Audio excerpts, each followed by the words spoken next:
আজকে যে বিষয়গুলো নিয়ে পড়বো সেগুলো হলো সমগোত্রীয় শ্রেণী, কার্যকরী মূলক, free radical, carbocation, carbanion, electrophile, nucleophile, এই অংশগুলো নিয়ে পড়বো। যারা প্রেজেন্ট আছো চ্যাট বক্সে রোল নাম্বারটা লিখে দাও।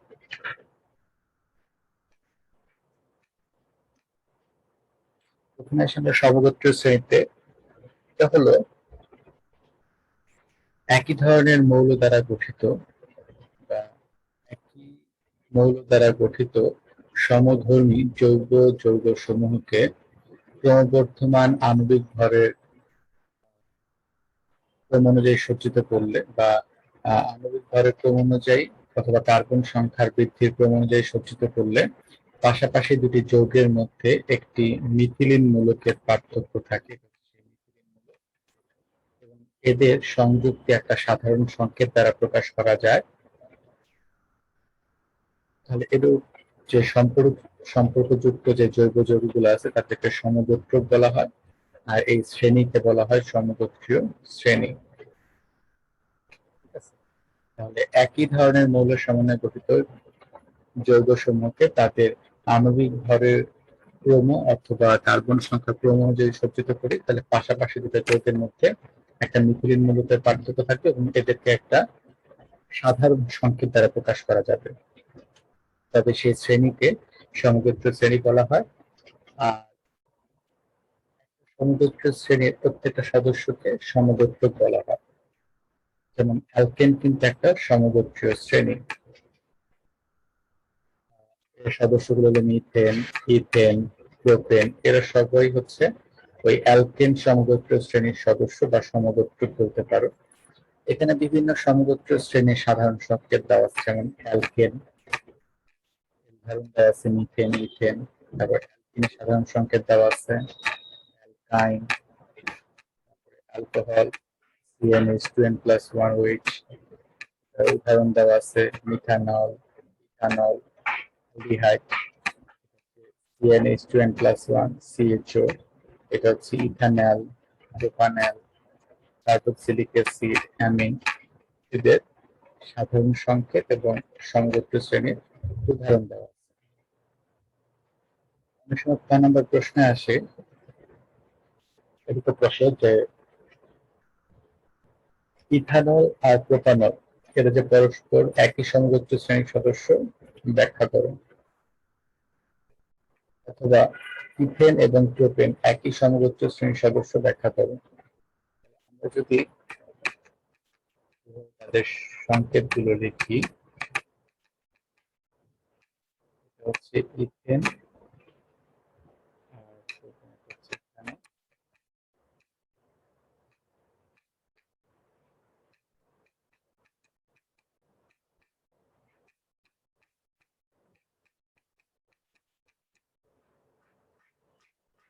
দেখো ইথেন এবং প্রোপেন এই দুইজনের মধ্যে একটা মিথিলিন মূলকের পার্থক্য আছে।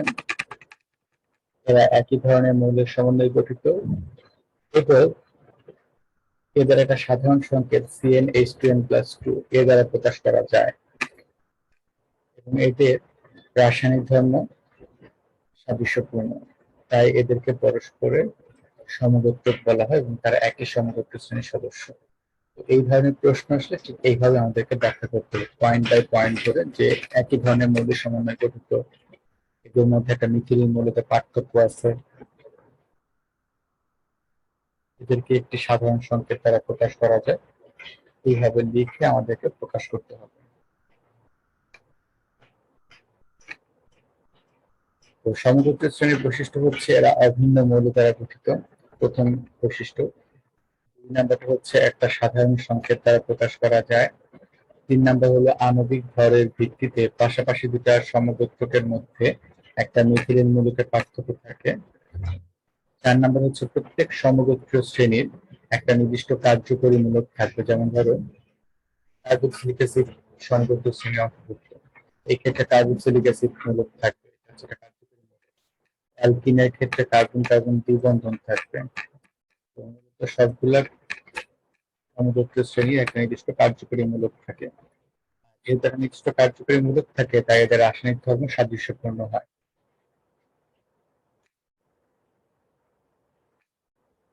তারপরে বৈশিষ্ট্যটা হলো এদের ভৌত ধর্মের নিয়মিত পরিবর্তন লক্ষ্য করা যায়।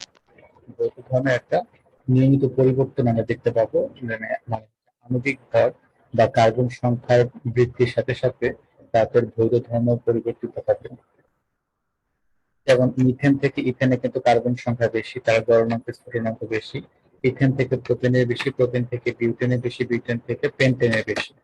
যত আণবিক ভর বাড়বে তাদের গলনাঙ্ক স্ফুটনাঙ্কের মান কিন্তু তত বাড়বে।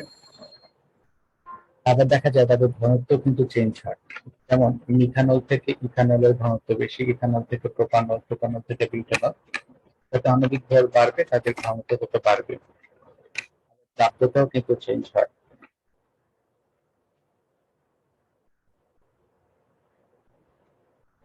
তাতে এদের একটা সাধারণ প্রস্তুত প্রণালী থাকবে, কমন প্রস্তুত প্রণালী থাকবে এই যৌগগুলো। এই হলো সমগোত্র শ্রেণীর বৈশিষ্ট্য। তার কোনো প্রশ্ন থাকলে এই জায়গায় জিজ্ঞেস করতে পারো।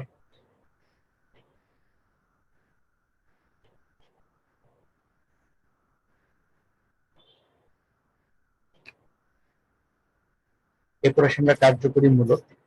যে সকল পরমাণু বা মূলক যে সকল পরমাণু বা মূলক জৈব যৌগে উপস্থিত থেকে তার ভৌত ও রাসায়নিক ধর্ম নিয়ন্ত্রণ করে তাকে কার্যকরী মূলক বলে।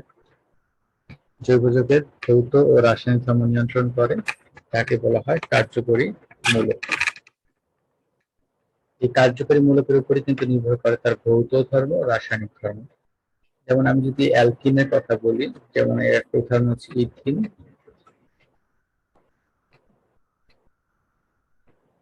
ইথেনের কার্যকরী মূলক হচ্ছে কার্বন কার্বন দ্বিবন্ধন, আর ইথানলের হচ্ছে হাইড্রোক্সাইড মূলক। এখানে এই ইথিন কিন্তু পানিতে দ্রবীভূত হয় না, কিন্তু ইথানল কিন্তু পানিতে দ্রবীভূত হয়।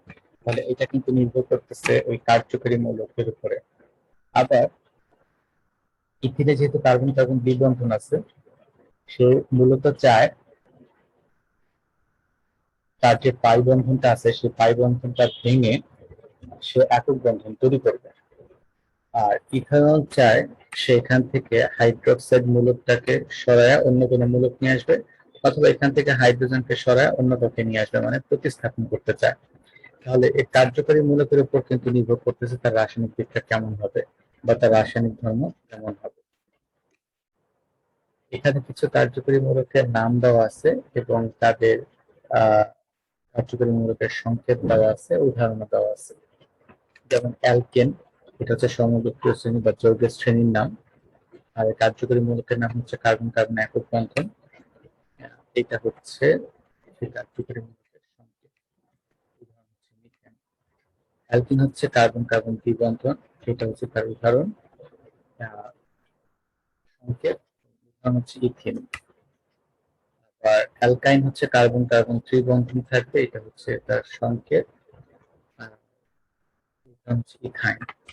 অ্যালকোহল হচ্ছে হাইড্রক্সিল মূলক থাকবে, হাইড্রক্সিল মূলক, এবং এটার উদাহরণ হচ্ছে ইথানল। অ্যালডিহাইড হচ্ছে অ্যালডিহাইড মূলক থাকবে, সেটার সংকেত হচ্ছে এটা। আর প্রাথমিক সংকেত একটু লিখে দেই,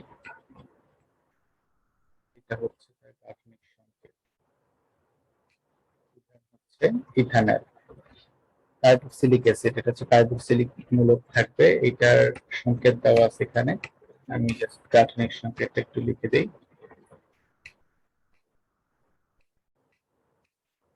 এটা হচ্ছে তার উদাহরণ মিথানোইক অ্যাসিড।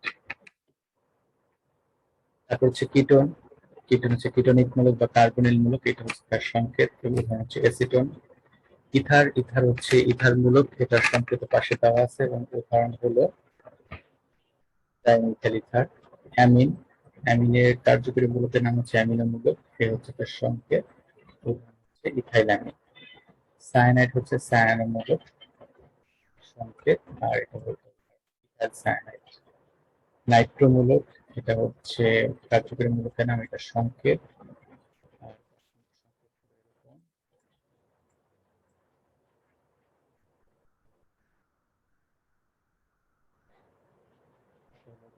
সংকেত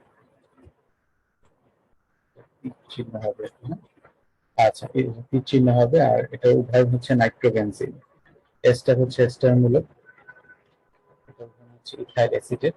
এস্টার আর কার্বক্সিলিক অ্যাসিডের কার্যকরী মূলকের সংকেত একদম সেম, ওখানে শুধুমাত্র হাইড্রোজেনের জায়গায় আর হবে, মানে গাঠনিক সংকেতটাও সেম হবে।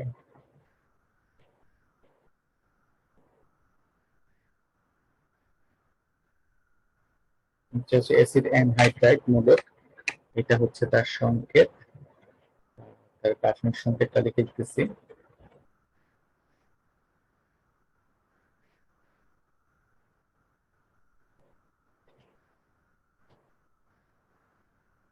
এটা হলো তার গাঠনিক সংকেত।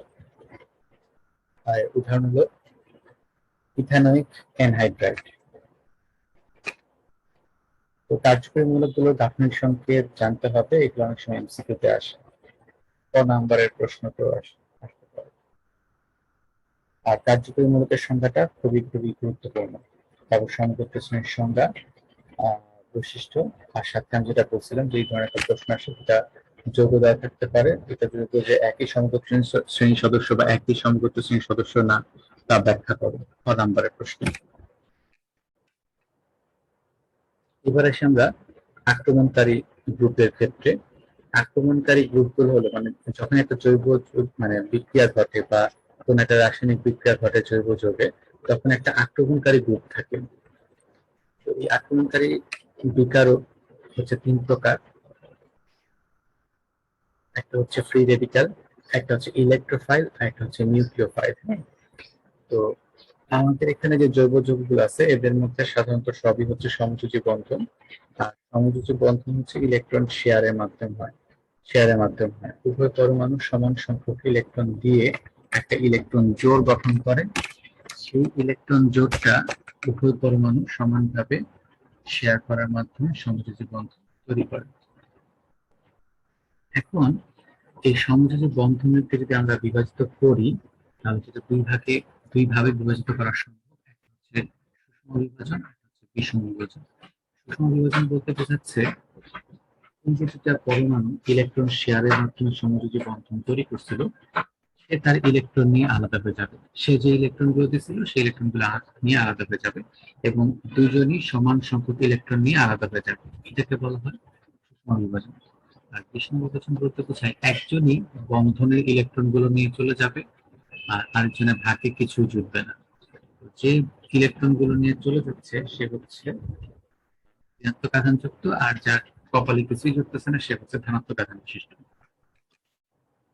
সুষম বিভাজন বলতে আসলে বোঝায় বন্ধন বিভাজন কালে যদি বন্ধনযুক্ত উভয় পরমাণু নিজ নিজ ইলেকট্রন সাথে নিয়ে দুটি অংশে বিভক্ত হয়ে পড়ে বা পৃথক হয়ে পড়ে, তাহলে এটাকে প্রতিসম বিভাজন বা এটাকে সুষম বিভাজন বলা হয়।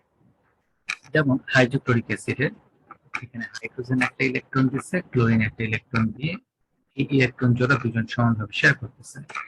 এই বন্ধনটাকে যদি আমি সুষম বিভাজন করি, তাহলে হাইড্রোজেন একটা ইলেকট্রন নিয়ে আলাদা হয়ে যাবে, ক্লোরিন একটা ইলেকট্রন নিয়ে আলাদা হয়ে যাবে। তাহলে এই যে যে যার মতো ইলেকট্রন নিয়ে আলাদা হয়ে গেল এবং সমানভাবে ইলেকট্রন নিয়ে আলাদা হয়ে গেল, এটাকে বলা হয় সুষম বিভাজন।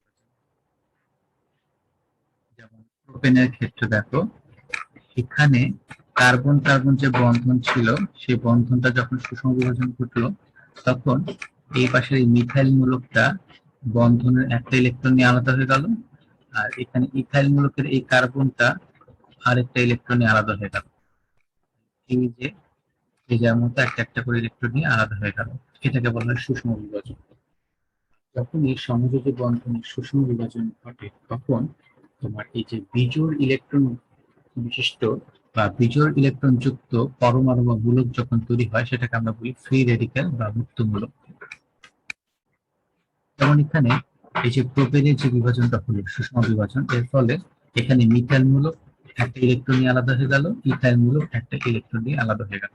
তাহলে এই যে এখানে কার্বনের কাছে একটা বিজোড় ইলেকট্রন দেখা যাচ্ছে, একটা ইলেকট্রন মানে হচ্ছে বিজোড় ইলেকট্রন, এই বিজোড় ইলেকট্রন বিশিষ্ট এই মূলকটাকে বলা হয় মুক্ত মূলক। বা এই যে হাইড্রোক্লোরিক অ্যাসিডে ক্লোরিন একটা ইলেকট্রন নিয়ে আলাদা হয়ে গেল, তাহলে এই যে একটা বিজোড় ইলেকট্রন সহ যে ক্লোরিন পরমাণুটাকে পাওয়া গেল, এটাকে বলা হয় মুক্ত মূলক। ঠিক আছে, তাহলে সমযোজী বন্ধনের যখন সুষম বিভাজন ঘটে তখন এই বিজোড় ইলেকট্রন যুক্ত পরমাণু বা মূলককে মুক্তমূলক বলা হয়। আর মুক্তমূলক গুলো খুবই সক্রিয়, এরা এইভাবে থাকতে চায় না, তারা দ্রুত গতিতে আরেকজনের সাথে বিক্রিয়া করে অষ্টক পূরণ করতে চায় এবং এরা আসলে একটা বিক্রিয়ায় অন্তর্বর্তী যৌগ হিসেবে উৎপন্ন হয়, বিক্রিয়া শেষে এদেরকে উপস্থিতি আর পাওয়া যায় না। আর এদেরকে ক্যাটায়ন বা অ্যানায়ন কোনটাই লেখা যাবে না, কারণ তার কাছে অতিরিক্ত ইলেকট্রন নাই বা ইলেকট্রন কম নাই। সে যে বন্ধন গঠনের সময় যে ইলেকট্রনটা ছিল সেটা নিয়ে কিন্তু আবার আলাদা হয়ে গেছে, ওইটাকে ক্যাটায়ন বা অ্যানায়ন লেখা যাবে না। যেমন ক্লোরিন যে অণুটা আছে, এটাকে যখন আমরা আলট্রাভায়োলেট রশ্মির উপস্থিতিতে বিভাজিত করতেছি, এটা হচ্ছে সুষম বিভাজন করতেছে, ফলে দুইটা ক্লোরিন মুক্ত মূলক তৈরি হচ্ছে। আচ্ছা, এখানে কার্বনের উপর যখন এই মুক্ত মূলকটা থাকে, তো সেটাও তো মুক্তমূলক, মানে এই যে বিজোড় ইলেকট্রন থাকে।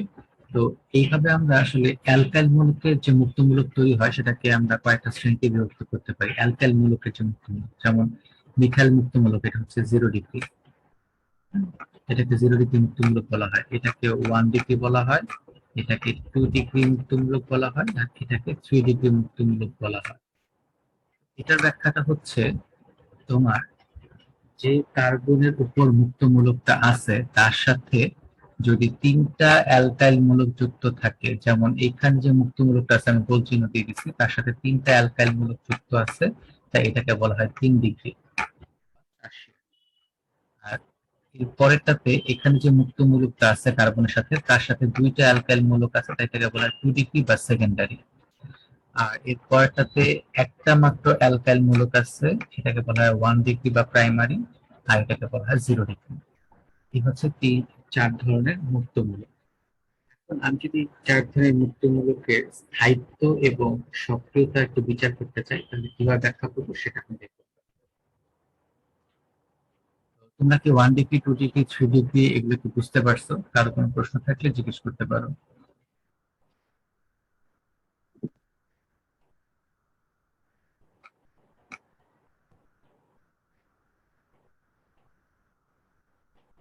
আচ্ছা, এগুলো স্যার সক্রিয়। ফ্রি রেডিক্যালটা স্যার আরেকবার বলছিলে ভালো হতো স্যার। সমযোজী বন্ধনে তুমি যখন সুষম বিভাজন করবা তখন একটা বন্ধন গঠনে মোট কয়টা ইলেকট্রন থাকে বলতো? একটা বন্ধন গঠনের সময় দুইটা ইলেকট্রন থাকে, দুইটা ইলেকট্রনের বেশি কিন্তু একটা বন্ধন গঠনে থাকতে পারে না। তখন তুমি যদি সুষম বিভাজন করো প্রত্যেকে একটা একটা করে ইলেকট্রন নিয়ে আলাদা হয়ে যাবে।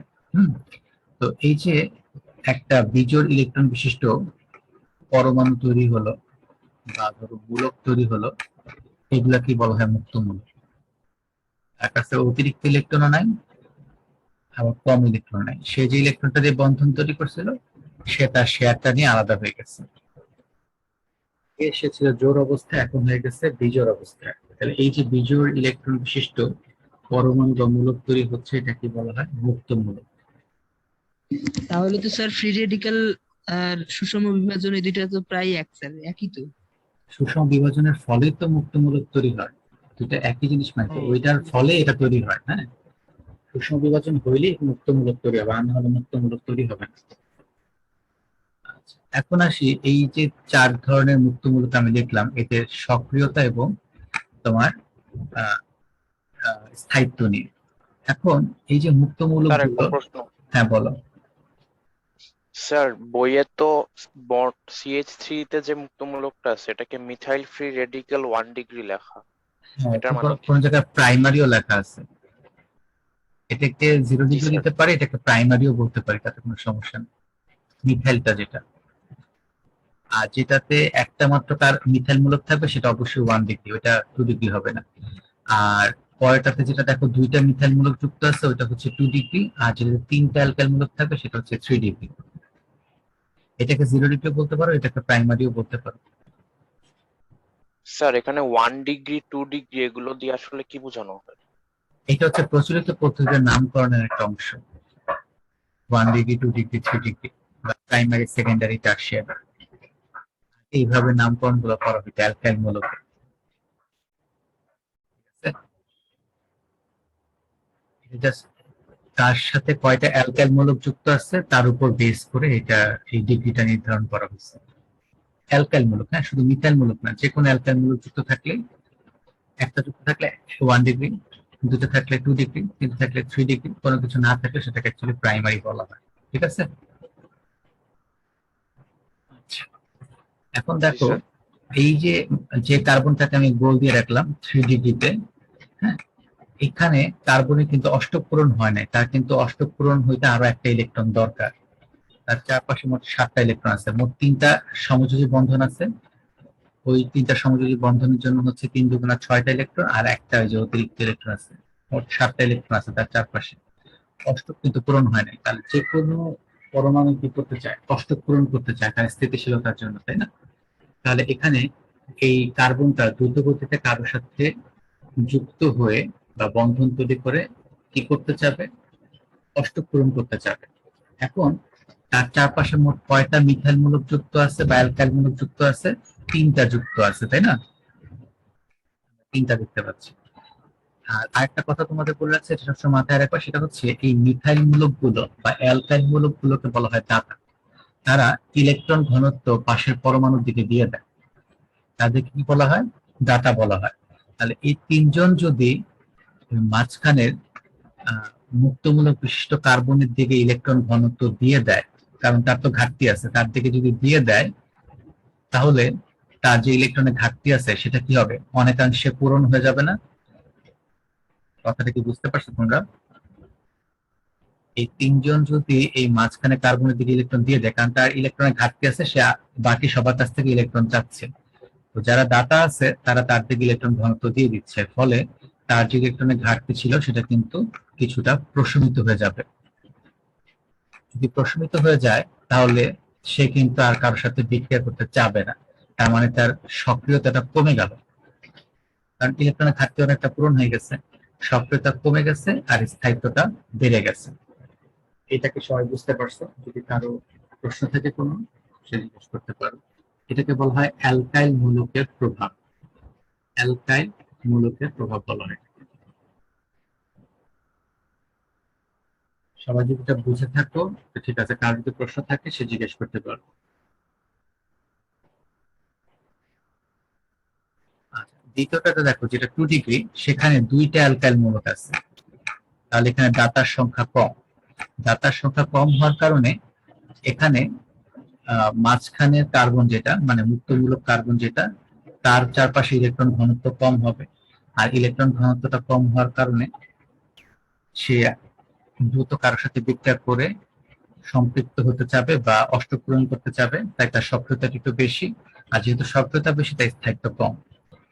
যেটা হচ্ছে 1 ডিগ্রি, এখানে দাতা মাত্র একজন, তো একজন দাতা দিয়ে কিন্তু ইলেকট্রনের যে ঘাটতি সেটা খুব বেশি একটা পূরণ হবে না, তাই তার ইলেকট্রনের ঘাটতিটা বেশি রয়ে যাবে, সে দ্রুত গতিতে কারোর সাথে বিক্রিয়া করে তার ইলেকট্রন ঘাটতি পূরণ করতে চাবে, তাই 1 ডিগ্রির সক্রিয়তা আরো বেশি কিন্তু স্থায়িত্ব কম। আর যেটা হচ্ছে মিথাইল মুক্তমূলক, সেটাকে আমরা প্রাইমারি বা 0 ডিগ্রি বলতে পারি, এখানে কোনো দাতাই নাই, তার সাথে কোনো দাতা গ্রুপ নাই, তাহলে তার ইলেকট্রন ঘাটতি প্রশমিত করার মতো কেউ নাই, সে এখন দ্রুত গতিতে কারোর সাথে বিক্রিয়া করে ইলেকট্রনের ঘাটতিটা পূরণ করবে, ফলে তার সক্রিয়তা সবচেয়ে বেশি, স্থায়িত্ব সবচেয়ে কম। এইটা হচ্ছে অ্যালকাইল মূলকের প্রভাব দিয়ে আমরা ব্যাখ্যা করলাম। আর কোনো প্রশ্ন থাকলে জিজ্ঞেস করতে পারো।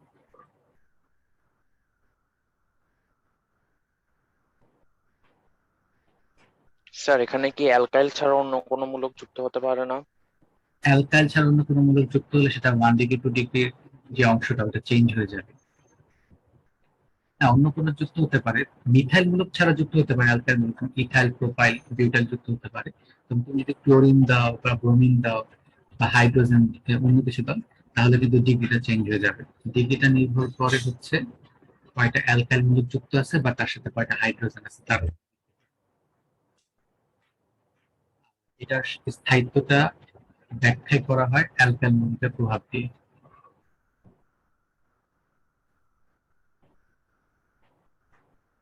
যেমন এখানে তুমি হাইড্রোজেনের বদলে ব্রোমিন দিতে পারো, তাও এটা 1 ডিগ্রি থাকবে, কিন্তু তুমি এখানে অ্যালকাইল মূলক ছাড়া আর হাইড্রোজেন ছাড়া কি ব্রোমিন বা অন্য কিছু দিয়ে দাও, তাহলে কিন্তু আর এই অ্যালকাইল মূলকের প্রভাব দিয়ে এর স্থায়িত্ব ব্যাখ্যা করা যাবে না, তখন তার স্থায়িত্বটা চেঞ্জ হয়ে যাবে।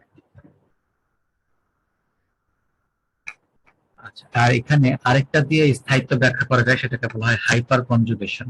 আমি সেটাই তোমাদের এখন দেখাবো, হাইপার কনজুগেশনটা। তো আমি 3 ডিগ্রিটা দিয়ে ব্যাখ্যা করতেছি, 3 ডিগ্রিটা দিয়ে। এখানে একটা মিথাইল মূলক ছিল, একটা মিথাইল মূলক আছে, উপরে একটা মিথাইল মূলক। উপরে মিথাইল মূলকটাকে আমি একটু ভাঙা লিখতেছি, হ্যাঁ, এই অংশটাকে একটু ভাঙা লিখি। দেখো মাঝখানে যে কার্বনটা বোধহয় মুক্তমূলক আছে, তার কাছে কিন্তু ইলেকট্রনের ঘাটতি আছে, তাহলে সে পাশে প্রত্যেকটা মিথাইল মূলকের কাছ থেকে ইলেকট্রন তার কাছে নিতে চাবে, কিন্তু কোনো কার্বনের কিন্তু হাত খালি নাই, তাহলে সে ইলেকট্রনটা কিভাবে দিবে? মাঝখানে কার্বন ইলেকট্রন চাচ্ছে, কিন্তু পাশে কার্বন গুলো ইলেকট্রনটা কিভাবে দিবে? তার তো হাত খালি নেই, তখন সে কি করবে? তার সাথে যে হাইড্রোজেন যুক্ত আছে, এখানে 3টা হাইড্রোজেন যুক্ত আছে, তার মধ্যে যে কোনো একটা হাইড্রোজেনের সাথে তার বন্ধনটাকে সে সুষমভাবে বিভাজিত করে ফেলবে। সুষমভাবে যদি বিভাজিত করে ফেলে, তাহলে এই হাইড্রোজেনটা হাইড্রোজেন মুক্তমূলক হিসেবে হিসেবে আলাদা হয়ে যাবে, আর এখানে এই কার্বনটাও হয়ে যাবে মুক্তমূলক। বন্ধনের সুষম বিভাজন ঘটে গেছে, তখন তার কাছে একটা অতিরিক্ত ইলেকট্রন আছে, এই মাঝখানে কার্বনের কাছে একটা অতিরিক্ত ইলেকট্রন আছে, এই দুটা ইলেকট্রন দিয়ে তারা পরস্পর পাই বন্ধন তৈরি করে ফেলবে। তখন কিন্তু আর মুক্তমূলকটা থাকতেছে না, এটা হয়ে গেছে পাই বন্ধন। তো মুক্তমূলক না থেকে যদি সেখানে পাই বন্ধন তৈরি হয়ে যায়, তাহলে তার স্থায়িত্ব কিন্তু বেড়ে যাবে। মুক্তমূলক থাকলেই সে দ্রুত করতে কারোর সাথে বিক্রিয়া করতে যাবে, এখন আর মুক্তমূলক নাই। এই যে পাই বন্ধনটা তৈরি হলো এই জায়গায়, এটাকে বলা হয় হাইপার কনজুগেশন। এটা তৈরি হবে, আবার এই পাই বন্ধন ভেঙে এই কার্বনটা আবার তার এই বিজোড় ইলেকট্রন দিয়ে আবার এই হাইড্রোজেনের সাথে বন্ধন তৈরি করে ফেলবে। তারপর আবার এই হাইড্রোজেন উপরে হাইড্রোজেনের সাথে বন্ধন ভেঙে যাবে, আবার হাইপার কনজুগেশন তৈরি হবে, আবার এই হাইড্রোজেনের সাথে পাই বন্ধন তৈরি হবে। এইভাবে প্রত্যেকটা মিথাইল মূলকের হাইড্রোজেনের সাথেই তার পাই বন্ধন গঠন করার মতো ক্ষমতা থাকবে, এবং বারবার তৈরি হবে ভাঙবে, তৈরি হবে ভাঙবে, ঠিক আছে? এই ঘটনাটাকে বলা হয় হাইপার কনজুগেশন। হাইপার কনজুগেশন গঠন করার ক্ষমতা যত বেশি, তার স্থায়িত্ব তত বেশি। তিন ডিগ্রি যে মূলক আছে, তার হাইপার কনজুগেশন কয়টা গঠন করতে পারে? উপরের মিথাইল মূলকের সাথে 3টা, বাম পাশেরটার সাথে 3টা, নিচেরটার সাথে 3টা, মোট 9টা গঠন করতে পারে। এটা স্থায়িত্ব বেশি। 2 ডিগ্রিতে মিথাইল মূলকের সংখ্যা কম, হাইপার কনজুগেশন গঠন করার ক্ষমতাও কম, স্থায়িত্ব কম। 1 ডিগ্রি ক্ষেত্রে তার সাথে যুক্ত মিথাইল মূলকের সংখ্যা আরো একটা কমে গেল, তাই তার হাইপার কনজুগেশন গঠন করার ক্ষমতাও কমে গেল, আর স্থায়িত্ব কমে গেল। এইভাবে এই জিনিসগুলোকে আমরা ব্যাখ্যা করতে পারি হাইপার কনজুগেশন দিয়ে। তারপর আসি সমযোজী বন্ধনের বিষম বিভাজন। সেটা আগেই বলছি যে, যে বিভাজনের সময় একটা পরমাণুই বন্ধনের ইলেকট্রন জোড়া নিয়ে চলে যায়, আরেকজনের কাছে কিছুই থাকে না, সেটাকে বলা হয় বিষম বিভাজন। এর ফলে ক্যাটায়ন এবং অ্যানায়ন তৈরি হয়। যেমন এখানে এ আর বি এর মধ্যে সমযোজী বন্ধনটা বিষম বিভাজন করলো, এখানে বি এর তড়িৎঘাতকতা বেশি বলে সেই ইলেকট্রন জোড়া নিয়ে চলে গেল, তৈরি হয়ে গেল অ্যানায়ন, আর এটা হয়ে গেল ক্যাটায়ন। এটা কখন ঘটবে? যখন এই কার্বনের সাথে অধিক তড়িৎ-ঋণাত্মক মৌল যুক্ত থাকবে, তখন অধিক তড়িৎ-ঋণাত্মক মৌলটা যখন চলে যাবে, সেই ইলেকট্রন জোড়া নিয়ে চলে যাবে, তৈরি করবে ক্লোরাইড আয়ন বা অ্যানায়ন, আর কার্বনটা হয়ে যাবে ঘনত্ব কার্বন বিশিষ্ট। তো এই সমযোজী বন্ধনের যখন বিষম বিভাজন ঘটে, তখন 2 ধরনের মূলক সৃষ্টি হয়, একটাকে বলা হয় কার্বোক্যাটায়ন বা কার্বোনিয়াম আয়ন, আর একটাকে বলা হয় কার্বন আয়ন। তো সমযোজী বন্ধনের যখন বিষম বিভাজন ঘটে, তখন তোমার ধনাত্মক চার্জযুক্ত একক ধনাত্মক চার্জযুক্ত কার্বন পরমাণু সম্বলিত আয়নকে বলা হয় কার্বোক্যাটায়ন বা কার্বোনিয়াম আয়ন। সেটা অলরেডি এখানে দেখাইছি যে এখানে যে মিথেনের উপরে একটা প্লাস আছে, এটাই হচ্ছে কার্বোক্যাটায়ন বা carbonium ion, methyl carbonium ion. তো এখানে এরকম 4 ধরনের কার্বোক্যাটায়ন বা কার্বোনিয়াম আয়ন তৈরি হতে পারে, যেমন primary methyl 1 degree, 2 degree, 3 degree তৈরি হতে পারে। এখানে 3 ডিগ্রিটাতে কার্বনের মধ্যে একটা ধনাত্মক চার্জ আছে, মাঝখানে কার্বনের মধ্যে একটা ধনাত্মক চার্জ আছে, তার মানে তার কাছে ইলেকট্রনের ঘাটতি আছে। এখন তার সাথে যে তিনটা মিথাইল মূলক যুক্ত, এই তিনজন যখন তিন দিক থেকে তাকে ইলেকট্রন দিবে তখন তার ধনাত্মক চার্জটা কিন্তু অনেকটা প্রশমিত হয়ে যাবে, ফলে তার সক্রিয়তা কমে যাবে, স্থায়িত্ব বেড়ে যাবে। তো দিক ক্ষেত্রে ডাটা গ্রুপের সংখ্যা কমে গেছে, তাই তার স্থায়িত্ব কমে গেছে, সক্রিয়তা বেড়ে গেছে। 1 ডিগ্রিতে একটা মাত্র অ্যালকাইল মূলক আছে, যে ইথাইল মূলক, তাহলে একজনই ইলেকট্রন দিবে, তাহলে তার সক্রিয়তাটা আরো বেশি হবে আর স্থায়িত্ব আরো কম হবে। আর মিথাইল কার্বোক্যাটায়ন যেটা, সেখানে তার সাথে কোনো ডাটা গ্রুপ না থাকায় তার ইলেকট্রনের ঘাটতিটা অনেক বেশি হবে, ফলে তার সক্রিয়তা অনেক বেশি হবে, স্থায়িত্ব কম হবে। এটাই হলো অ্যালকাইল মূলকের প্রভাব দিয়ে এর ব্যাখ্যা। এবং হাইপার কনজুগেশনের মাধ্যমে এটাও ব্যাখ্যা করা যায়, এর স্থায়িত্ব ব্যাখ্যা করা যায়। এটা হাইপার কনজুগেশনের মাধ্যমে। এখানেও 3 ডিগ্রিতে হাইপার কনজুগেশন সবচেয়ে বেশি হয়, তাই তার স্থায়িত্ব সবচেয়ে বেশি। 2 ডিগ্রিতে হাইপার কনজুগেশন কমে যায়, তার স্থায়িত্ব কমে যায়। 1 ডিগ্রিতে হাইপার কনজুগেশন আরো কমে যায়, তাই তার সক্রিয়তা আরো কমে যায়, মানে স্থায়িত্ব আরো কমে যায়। আর মিথাইল কার্বোক্যাটায়নের কোনো হাইপার কনজুগেশন থাকে না, তাই এখানে এর স্থায়িত্ব সবচেয়ে কম হয়।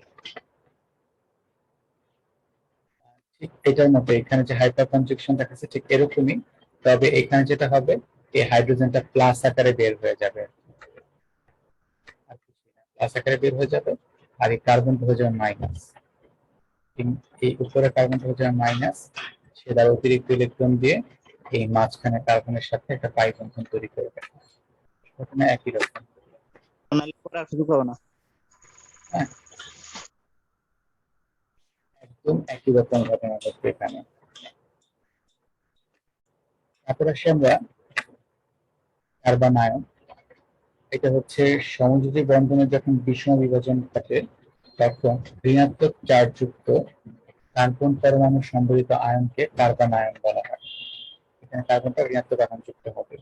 এটা কখন হতে পারে, যখন কার্বনের সাথে তার থেকেও অধিক তড়িৎ ধনাত্মক মৌল যুক্ত থাকে, যেমন ধরো সোডিয়াম যুক্ত আছে কার্বনের সাথে। এখন এই বন্ধনের যখন বিভাজন ঘটবে, তখন সেটা বিষম বিভাজন ঘটবে, তখন কার্বনটা হবে ঋণাত্মক আধান যুক্ত আর সোডিয়ামটা হয়ে যাবে ধনাত্মক আধান যুক্ত। এটাকেই বলা হয় কার্বন আয়ন। এরকম তোমার 4 ধরনের কার্বন আয়ন আছে, একটা হচ্ছে প্রাইমারি, একটা হচ্ছে 1 ডিগ্রি, একটা 2 ডিগ্রি, একটা হচ্ছে 3 ডিগ্রি। যেটা হচ্ছে methyl carbon ion, methyl carbon ion যেটা, এখানে তোমার কার্বনের উপর যে মাইনাস চার্জটা আছে, এই ঋণাত্মক চার্জ থাকার কারণে, মানে অতিরিক্ত ইলেকট্রন থাকার কারণে সে আরেকজনের সাথে বিক্রিয়া করে নিউট্রাল হতে যাবে, ঠিক আছে। এর সক্রিয়তা থাকবে, তবে এটা কম, স্থায়িত্বটা বেশি। কিন্তু যেটা প্রাইমারি বা 1 ডিগ্রি কার্বন আয়ন, সেখানে একটা মিথাইল মূলক আছে, সেই মিথাইল মূলক মাঝখানে কার্বনের দিকে ইলেকট্রন ঘনত্ব দিয়ে দিচ্ছে, ফলে মাঝখানে কার্বনের ইলেকট্রন ঘনত্ব আরো বেড়ে যাচ্ছে। আর ইলেকট্রন ঘনত্ব বেড়ে যাওয়ার কারণে তার সক্রিয়তা বেড়ে যায় আর স্থায়িত্বটা কমে যায়। 2 ডিগ্রিতে দুইটা মিথাইল মূলক থাকার কারণে দুইজন যখন 2 দিক থেকে ইলেকট্রন দিবে, তখন এই মাঝখানের ঋণাত্মক আধানযুক্ত কার্বন পরমাণুর ইলেকট্রন ঘনত্ব আরো বেড়ে যাবে, ফলে তার সক্রিয়তা বেড়ে যাবে, স্থায়িত্ব কমে যাবে। আর 3 ডিগ্রিতে 3 জন ইলেকট্রন দিলে এখানে ঋণাত্মক আধানযুক্ত কার্বন পরমাণুর ইলেকট্রন ঘনত্ব অনেক অনেক বেড়ে যাবে, তাই তার সক্রিয়তা অনেক বেশি হবে, স্থায়িত্ব কম হবে। কার্বোক্যাটায়ন আর কার্বন আয়ন যেটা বলো না কেন, এগুলা অধিক সক্রিয়, এগুলা খুব অল্প সময়ের জন্য বিক্রিয়া স্থলে উপস্থিত থাকে এবং এগুলা অন্তর্বর্তী যৌগ হিসেবে সাধারণত উৎপন্ন হয়ে থাকে, স্বাধীন অবস্থানে এদের নাই। স্যার বলো স্যার কার্বন আয়নের স্যার আর একটু জান স্যার। বলো বলো। আচ্ছা, এই জায়গায় আছে। জি স্যার স্যার স্যার কার্বন আয়নের স্যার আরেক মানে এখানে তিনটা যুক্ত হলে তো তার স্যার উল্টা আছে তো স্যার, তাই একটু বুঝতে সমস্যা এখানে হয়েছে। উল্টা আছে কি? সমস্যা হয়েছে আচ্ছা জি শোনো, স্যার, জি স্যার বুঝতে পারছি স্যার। তোর তো ইলেকট্রন ঘনত্ব অনেক বেশি হবে, তাই না? তো ইলেকট্রন ঘনত্ব বেশি থাকলে এটা তার জন্য স্থিতিশীল অবস্থা না, সে দ্রুত গতিতে কারোর সাথে বিক্রিয়া করে ইলেকট্রন দান করতে চাবে। তাই 3 ডিগ্রি স্থায়িত্ব এখানে সবচেয়ে কম আর সক্রিয়তা সবচেয়ে বেশি। এটা হচ্ছে কার্বোক্যাটায়নের ঠিক উল্টা আর কি, হ্যাঁ।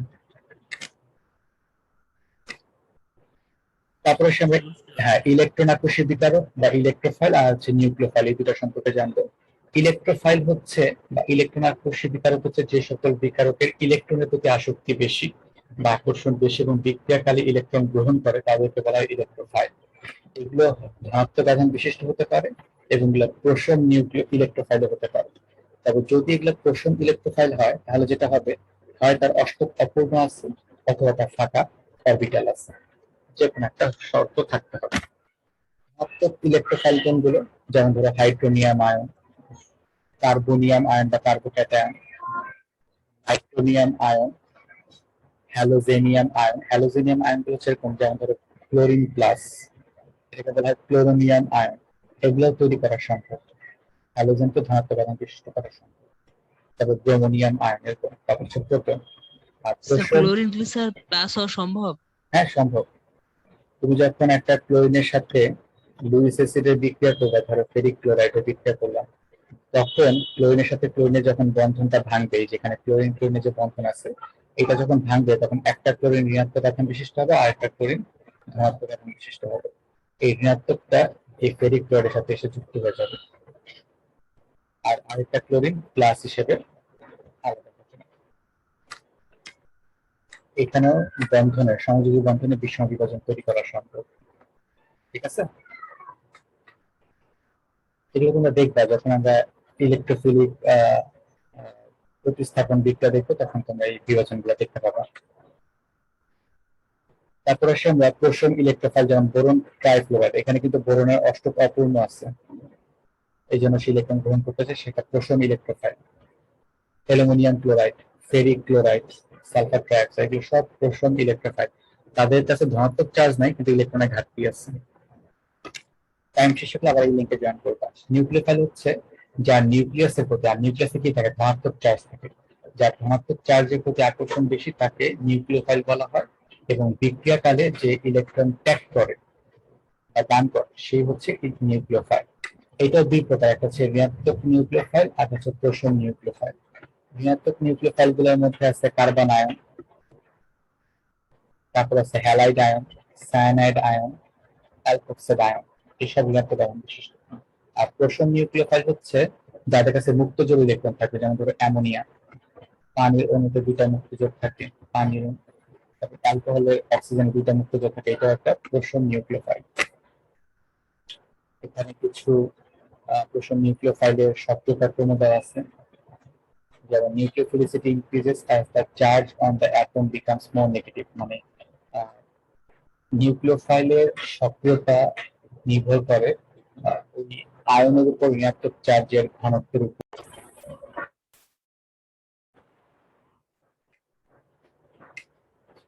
আচ্ছা, ঋণাত্মক চার্জের পরিমাণের উপর এটা নির্ভর করে।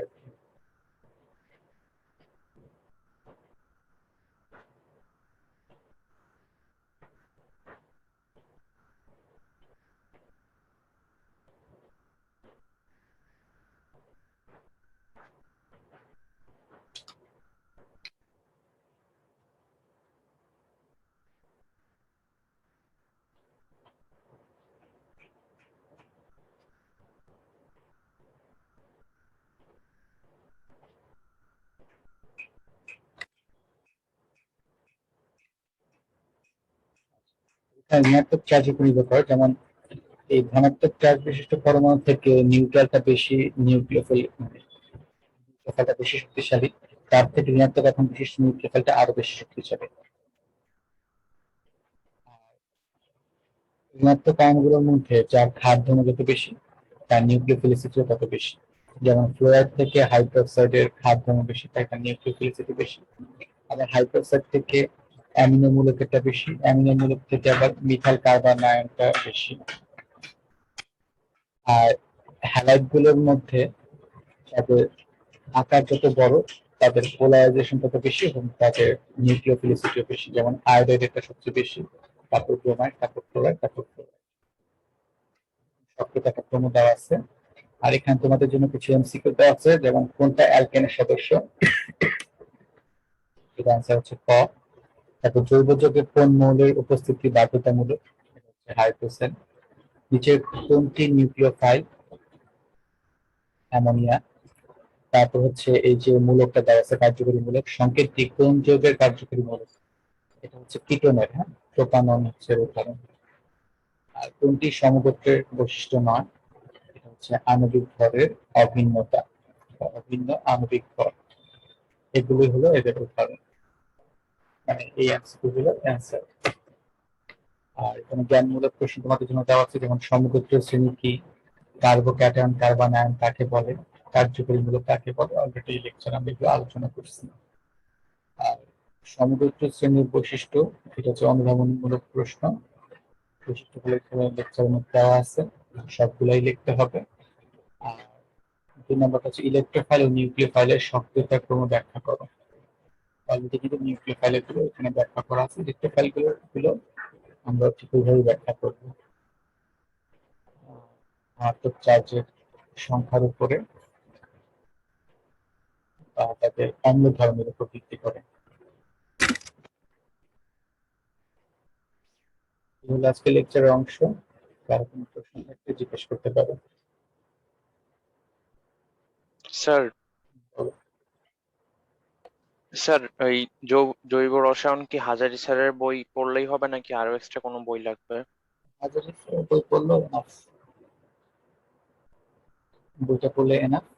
তো আজকে যেগুলো পড়লাম আমরা, বিশেষ করে carbocation carbanion free radical electrophile nucleophile, এই সবগুলো কিন্তু খুব ইম্পর্টেন্ট পরবর্তী বিক্রিয়াগুলো বোঝার জন্য বা তার যে মেকানিজম বোঝার জন্য, এগুলো খুব ইম্পর্টেন্ট। বিশেষ করে কোনটা বেশি সক্রিয়, কোনটার স্থায়িত্ব বেশি, এগুলো আমাদেরকে বুঝতে হবে। এগুলো বুঝতে পারলে আমরা কিছু কিছু বিক্রিয়ার কৌশল বুঝতে পারবো, ইলেকট্রোফাইল নিউক্লিওফাইল কোনগুলো, সেগুলো বুঝতে পারলে আমরা কিছু বিক্রিয়া বুঝতে পারবো পরবর্তীতে, ঠিক আছে। আর এছাড়া এগুলো সংজ্ঞাও ইম্পর্টেন্ট। আর জৈব যৌগের জন্য হাজার মাস ফলো করলে না, আর বই ফলো না করলে চলবে। আর যেটা করতে পারো, এখন যেহেতু হাতে সময় আছে, তোমরা পুরানো যে হাজার নাকি বইটা আছে না, একদম পুরানো, যেটা তোমার 2012 সালের আগের এডিশন, যেটা জি স্যার, অনেক পুরনো। বইটাতে তোমার সেকেন্ড পেপারে পুরাটাই জৈব যৌগ, অল্প একটা চ্যাপ্টার ছাড়া ওখানে অনেক ডিটেলস বর্ণনা থাকে। এটা হচ্ছে যা ভবিষ্যতে মেডিকেল বা ওই টাইপের যাগুলোতে ভর্তি হওয়ার ইচ্ছা আছে, তারা ওই বইটা একটু দেখতে পারো। ডিটেলস বিক্রিয়াগুলো দেওয়া আছে, আর একটু বর্ণনা সুন্দর করে দেওয়া আছে, ব্লেন্স দিয়ে দেখতে কাজে দিবে, ঠিক আছে। এটা পরে দেখলেও চলবে, এমন না যে এখনই দেখতে হবে, পরীক্ষার পরে তোমরা দেখতে পারো, ঠিক আছে। তাহলে আজকে এই পর্যন্ত থাকুক, নাকি আর কারো কোনো প্রশ্ন আছে? প্রশ্ন থাকলে জিজ্ঞেস করতে পারো।